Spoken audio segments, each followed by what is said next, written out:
What is it like to fly a World War II bomber?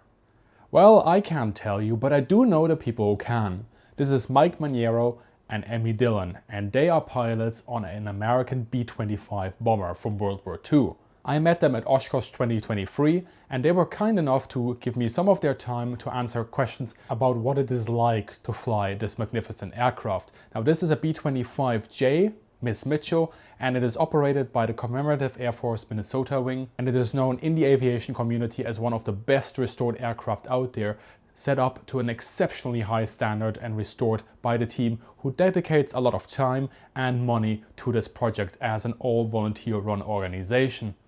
So as you're listening to Mike and Emmy explain their experience in this machine, consider supporting the CAF Minnesota Wing or other restoration projects in your area, as your buck can go a long way in keeping this history alive. Big thank you here also to Mitch Bertrand from the CAF Minnesota Wing for his time and also providing the access to this machine for both this video and the inside the cockpit on a B-25.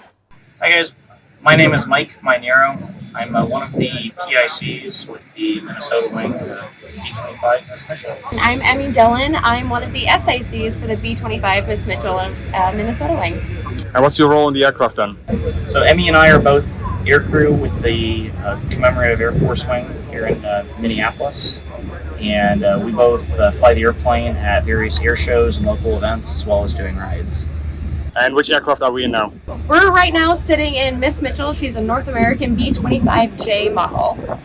This aircraft was built in 1944. This specific airframe was used as a trainer domestically in the U.S. It did not see combat, but it's painted up to represent the actual Miss Mitchell, which was a 1943 B-25, which flew in Corsica in North Italy. So talk us through taking her up in the sky. What do you do for pre-flight and then taxi, takeoff, and cruise?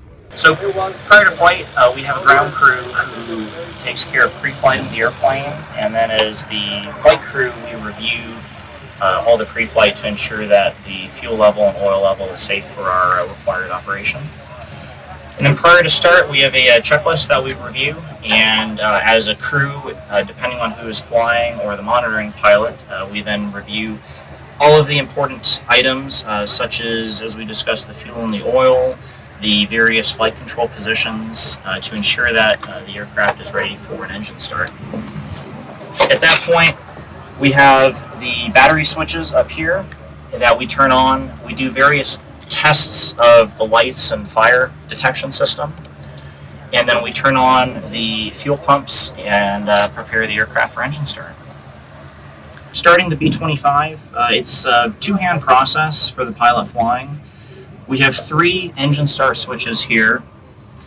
The middle switch is the energize switch, which spins up the starter inertially. Once it spins up, which we have indicated based on our electrical indication, we mesh the starter, which is acting like a starter solenoid to engage and start the engine.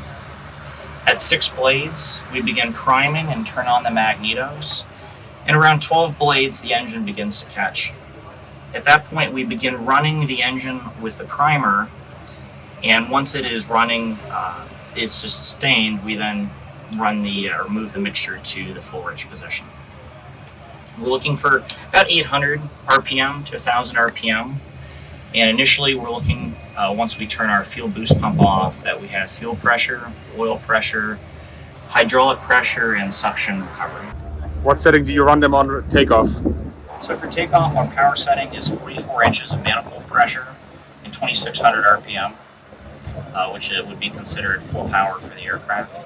Once the aircraft is broken ground, we retract the landing gear and make our first power reduction to METO power, which is maximum except for takeoff.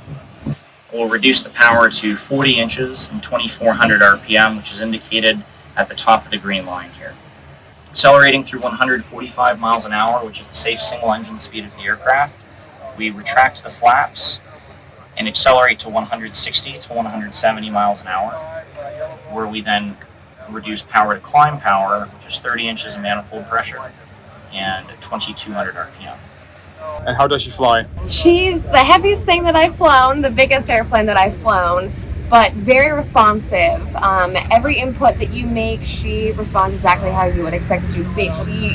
She's very easy to understand and feel the response. The one thing that is a little bit touchy is pitch. She's very pitchy, very sensitive in pitch, but with the control column itself, it's very easy to just place your hands just like you're taught during your private pilot training. You never want to over control, you just ever so slightly hold on to the yoke. So as a simple reminder of that, I do that very often in this airplane. But she's also very, very sensitive to taxi. That's a very common thing, I think, amongst B-25s, is they're just known to be very sensitive to taxi. But it's a fun little different challenge you have to deal with on the ground. And to taxi, it's differential braking, right? You don't have a steering wheel. Differential braking, yes. You can try to use your feet, but you really, really, really need the brakes. And is she comfortable? I mean, I heard always the B-25s are really loud. Yes, very, very loud. We wear Bose headsets, at least the two of us do, and sometimes that's not enough. So you'll often hear some pilots, they'll put in earplugs and then they'll put their headset on top of that, and that seems to be a good balance there. And what's the range on this aircraft? How long do you fly her for?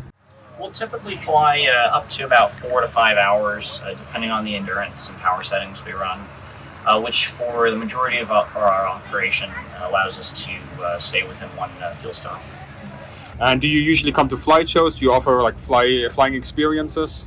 We take this aircraft to various air shows and fly-ins around the Midwest, as well as do ride flights at our home base out of South St. Paul. We really enjoy being able to share this aircraft with all kinds of different people, and very much enjoy seeing the veterans at the shows. And how is she then on landing? It's a lot of back pressure. I was warned that before my first flight, is that you gotta make sure you gotta keep the nose off the ground. She's very nose heavy, so you have to be very careful that you don't let go of that back pressure. You just gotta keep that nose off the ground. But all things considered, she just flies like a great airplane. Very, I won't say necessarily easy to land. She's, every airplane has its own challenges. But it's really, again, that pitch and keeping the nose off the ground as long as you can. But that's kind of what makes it a fun challenge. She is a two-hander for me, at least, so it does take me two hands to make sure that I have her ready to go in that flare, keeping the nose off the ground. And what was the most surprising aspect of her when you flew her for the first time?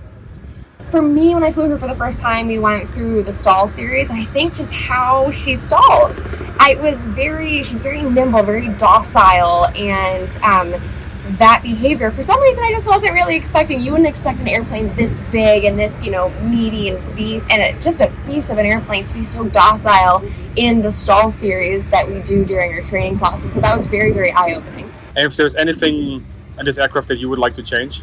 I kind of hesitate to say anything because I love her. North American builds a great product. Yes. And I've had the pleasure of flying not only the B-25, but also the Saberliner, which was built as a military spec jet.